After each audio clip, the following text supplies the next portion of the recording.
రేవంత్ సర్కార్ తీరుపై MLA Madhavaram Krishnarao fire అయ్యారు. హెచ్సియు భూముల విక్రయంపై మాధవరం మండిపడ్డారు. హెచ్సియు భూములపై సీఎం రేవంత్ రెడ్డి కన్ను పడిందని నిప్పులు చెరిగారు.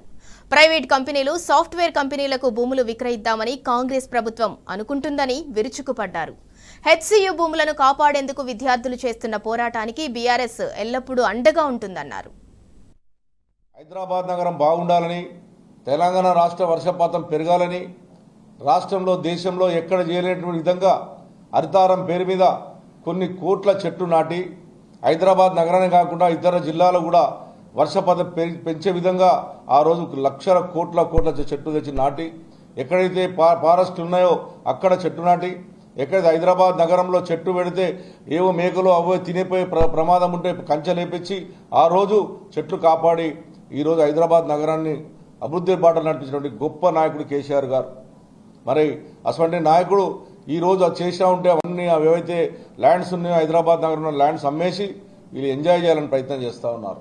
హైదరాబాద్ నగరం జరుగుతున్నటువంటి విద్యార్థుల ఏదైతే ఈరోజు పోరాడుతూ ఉన్నారో దానికి పూర్తి మద్దతు టీఆర్ఎస్ పార్టీ ఉంటుంది.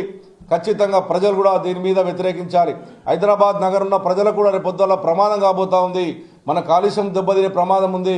మళ్ళీ విపరీతమైనటువంటి భద్రత ఢిల్లీలో ఏ రకంగా ఇబ్బంది పడతా ఉన్నాం ఆ రకంగా ఇబ్బంది పడుతుంది. కాబట్టి ఇది ప్రతి పౌరుడు మీ నిరసనను హైదరాబాద్ నగరంలో ప్రతి ఒక్క పౌరుడు దీని మీద నిరసన తెలపాలని నేను ప్రజలకు పిలిపిస్తా ఉన్నాం. ఇది ఎట్టి పరిస్థితుల్లో కాంగ్రెస్ పార్టీ చేసిన దుర్మార్గాన్ని అడ్డం చేసి ఆ ల్యాండ్ను హైదరాబాద్ ప్రజలు కాపాడుకోవాలంటే హైదరాబాద్ ప్రజలు ఏకం కావాలి, అందరు రోడ్ ఎక్కాలి. ఇక్కడున్నటువంటి మెసేజ్దారునో లేకపోతే ఏదో రకంగా పేపర్దారునో మీరు గవర్నమెంట్కు హెచ్చరించే విధంగా చేయాలని చెప్పి నేను ప్రజలకు విజ్ఞప్తి చేస్తా ఉన్నాను.